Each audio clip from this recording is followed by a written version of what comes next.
I know that part of your team's role at Uber, at some point anyways, was to tie lifts in brand awareness to bottom of the funnel metrics and revenue. Obviously, and I think you said this in one of your posts too, like you can't use MTA for a national TV campaign. You're missing like way too many offline touches. You can't use incrementality for a national TV campaign either. It's an opportunity to create a control group in a national TV campaign.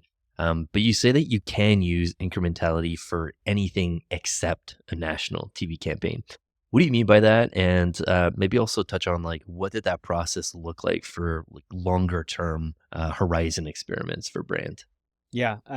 So this was really fun because I built Uber's brand data science team. And so we were a team where I was on the performance. So Uber did this weird thing where they split up performance marketing and brand marketing. So there's a VP of brand and a VP of performance. Okay. I was the first time where I sort of like crossed this line. So I Hmm. reported to the VP of performance, but exclusively worked with people under the VP of brand. And I'm so glad I did because it's like such an eye opener to be on the brand side of things. It's Hmm. such a different world, and I love it. It's actually like something I'm super passionate about now is getting more people to understand that side. But not to go on a tangent, but when you're measuring brand, right? Like the problem is with national, you obviously you can't measure when there's a national TV ad because there's exposure everywhere.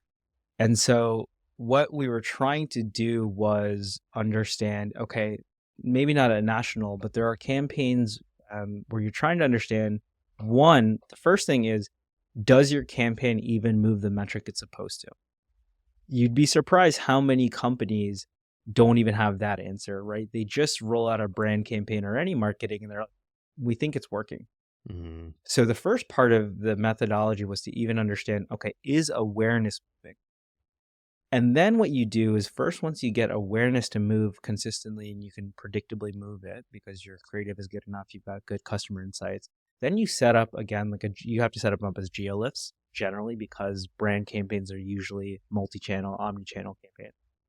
And you hold out a certain part of your geo and you run all of your brand ad on, not on that, and then you run it on the other part. Okay. And you measure impact over not 8 weeks, but your minimum is 12 weeks. Hmm. And so these are 12 to often 3 to 6 month tests that you just have to get going.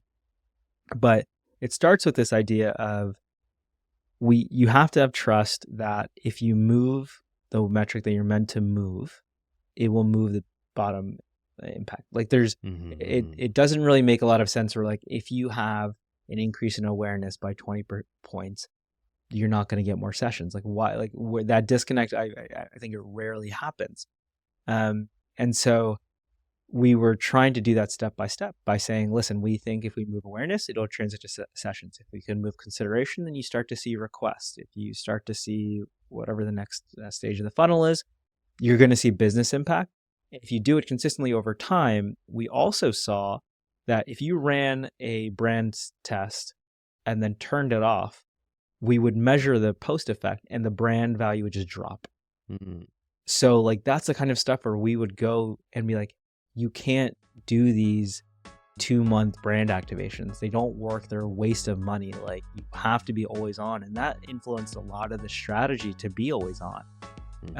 Which brand marketers love because they're like, great, finally, you've been saying this for a while.